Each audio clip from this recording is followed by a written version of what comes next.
Very excited about to go do the playbook here at Rise with Victor Cruz.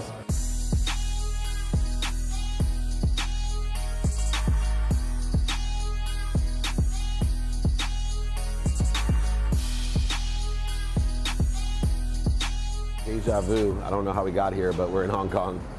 I felt like I just was in Africa. Weird. And then home with the family. I'm going to be leaving tomorrow, though, so there's a short trip. But we're going to do a count on how many meetings that you can do in one day in Hong Kong, let alone 36 hours. And by the way, one more thing to point out before we get our day started here in Hong Kong. It's still Sunday in America. It's Monday morning here in Hong Kong. But for all you younger people, that's a phone booth. All right, we're gonna have a great day. Let's keep a count how much we can get done.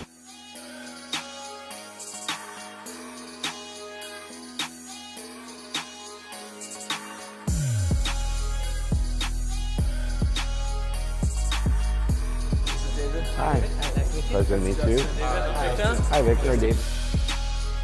This is our first trip to Hong Kong. I'll be back in November. We're doing another big event here in November for charity. And so I really asked Ray to pick out more seasoned professionals that I thought we could build relationships to start figuring out how we could. My motto is make a lot of money, help a lot of people, have a lot of fun.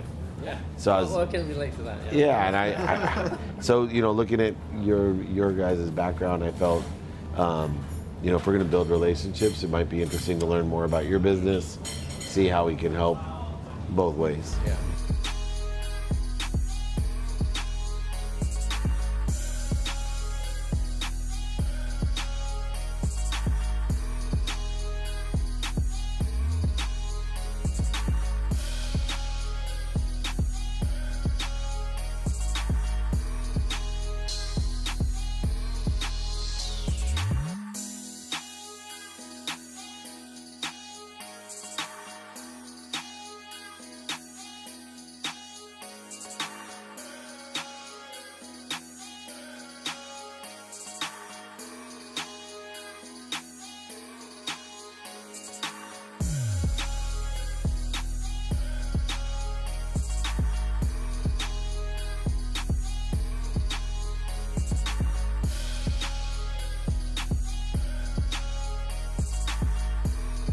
Hi, I'm Dave. Hey. Good to see you. Thanks for coming. I'm yours to answer any questions you have, to help you guys however I can. I brought you guys a couple of books as well. And I don't know, you guys probably see my videos. I'm literally, I pray for people like you guys that I can help. Yes, how do you find your passion? Right? How do you, and the only way to find your passion is to literally be open and trying it's like food. How do you know what food you like? Try a whole bunch of different food. Yeah, here's how you find passion in whatever you do. When I grew up, I hated taking the trash out. And most people don't like taking the trash out. I started realizing that not only, when I was 6 kids in my family, I was always, because I didn't like taking it out, they always made me take it out. And then I go to college and I'm the smallest one in my football team and my fraternity, so they make me take the trash out. And then I go to law school, same thing. I get married, my wife makes me take it out. I have 3 daughters, they make me take it out. And it gets worse and worse. I hate it more and more. When I'm taking it out, I'm angry. It spills on me, it drips on me. There's glass, it cuts me. I go to throw it away, it spills. I gotta clean it up even more. And so then one day, somebody asked me, well, how do you find your passion? And I realized you find your passion by putting the passion into whatever you're doing. I remember Martin Luther King talked about the garbage sweeper, the guy that sweeps the streets, and if you're gonna do that, be passionate about it. So I said to myself about the trash, to prove my point, how do you find what you're passionate about? You gotta have passion with what you do. It's not about what you're doing. You can be passionate about anything, even taking the trash out. So I said to myself, I said, how do I be passionate about taking the trash out? I'm like, well, what am I missing in my life? And I realized that I do so much for everyone else that I was missing the time to think about what makes me happy. So I decided every time I saw the trash, that I use that time to think about what makes me happy. So all of a sudden I started taking the trash out, and I wasn't mad anymore. I didn't have attacking thoughts or negative energy. I was like super positive because I'm like, oh, a little extra time to think about what I want. It makes me happy. So put the passion in what you're doing, and you'll be passionate about everything. And the more things you try, the easier it'll become to find the passion or put the passion into it. I travel an insane amount this month, right? I was in Africa, I flew in back home, I flew back here today. Tomorrow I go back home, then to Mexico City the same day. So tomorrow night at midnight, I'll be in Mexico City, right? So, but for me, you know, taking 20 meetings today from 6 a.m. until 6 p.m., I'll find passion in it. Why? Because I love to help people. I know by elevating others, I elevate myself. So just a little bit of a break after so many meetings. I'm sure you got the countdown there. I love that kid that came in from Thailand. Talk about going the extra mile. Just humbly came in, paid for his own ticket, not only from Thailand, but to the RISE conference. Never even asked me for one thing. Just wanted to listen and was so grateful. And I offered him to shadow me tomorrow as well. But you know, the extra mile, like I say, it's not crowded. It may even be empty. And that kid certainly proved it to me.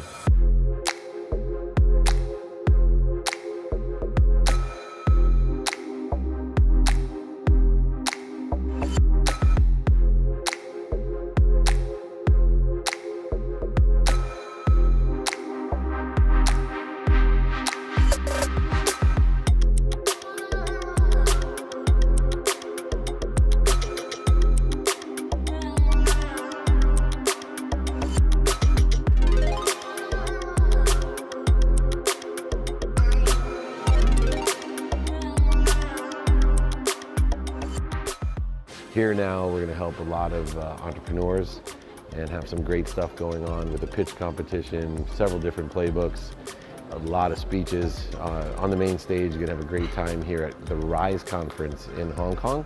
Then jump right on a plane, little 14-hour venture to go pick up new media and my family to go down to Junior Achievements Global Worldwide Conference, where I'm the keynote speaker as well, which is near and dear to my heart. And I will be home by Saturday. I'm having a great time. Don't forget, make a lot of money, help a lot of people, and have a lot of fun. Do as much as you can, be productive and accessible, no matter where you're at worldwide.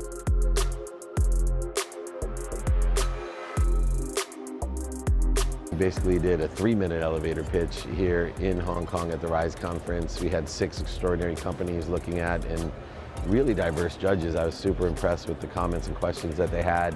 Once again, universally around the world, it's interesting how people don't have a directive of that direct path to revenue. They talk about objective or subjective features, benefits, but in a pitch, we really want to get to the money side of what we're doing and that direct path to revenue.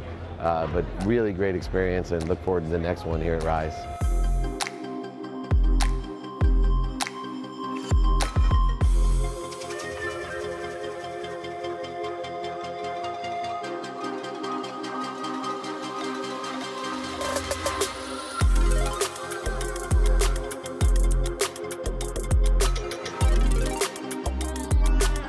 So as an entrepreneur and someone who has an entrepreneur TV show, what would be, because people ask me all the time, the best advice I could give an entrepreneur for sleep?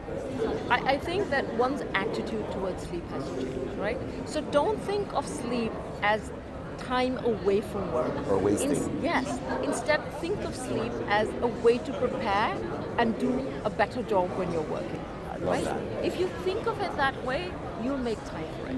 And it will have exponential effect for you. Yes, absolutely. Yeah. I mean, absolutely. Yeah, it makes not only health-wise, but productivity. Right, productivity. I mean, you know, if you're chronically sleep deprived, you have no idea how sleepy you are because you've lost your point of reference. That's me. Right. So it's only when you get enough sleep, you know, And also, I know that people say, we'll sleep when I'm dead. Well, I got news for you. You're going to die. stole my quote. Right. You're going to sleep. You're going to die earlier. Yes. Yeah. No, you want to maximize your performance during the day, you need to sleep well. I always tell people, there's something, people talk about absenteeism when people don't show up to work, but there's something called presenteeism, right? When you're present at work, but you've completely switched off. That has a direct correlation with lack of sleep. Wow. That's what you want to improve. Well, thank you so much. No problem.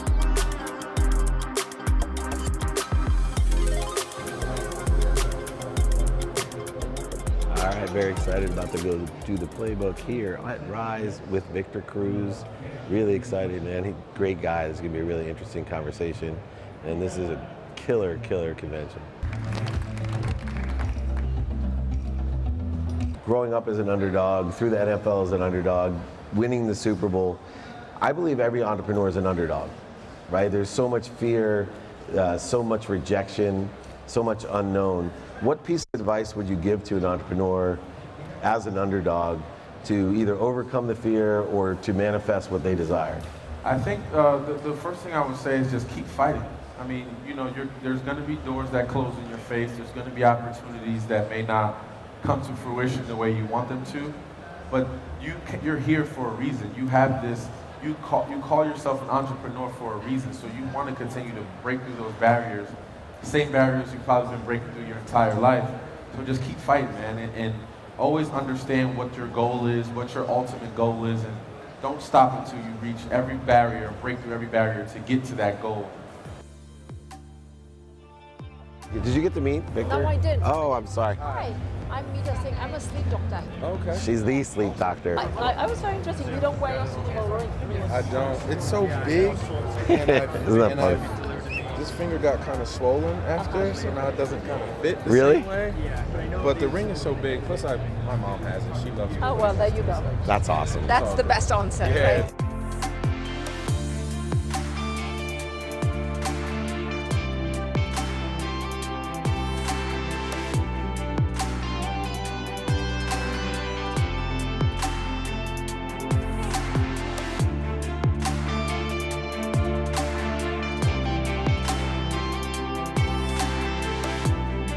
Less than 36 hours of being here, 4 podcasts and a presentation.